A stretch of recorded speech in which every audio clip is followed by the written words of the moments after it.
मध्ये गणपतीची मूर्ती बघायला गेले होते, पण डायरेक्ट मूर्खपणा बघून आलेली आहे. म्हणजे अन्याय माझे कोट्यानं कोटी, मोरेश्वराबा तू घाला पोटी. अरे पण पोट कुठं आहे? तुम्ही केले ना 6 पॅक ऍब्स तिथे. किमान स्वतःच्या अन्यायांची तरी काळजी करा.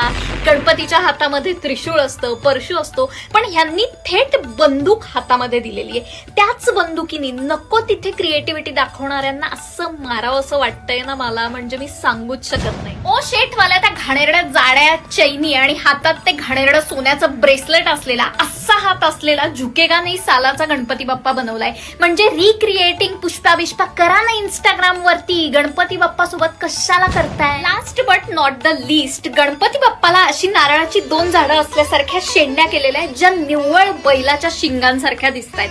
म्हणजे नका करू रे हे सगळं. गणपती बाप्पाच्या प्रत्येक अवयवाचा, हातातल्या प्रत्येक गोष्टीचा काहीतरी अर्थ असतो, तो समजून घ्या.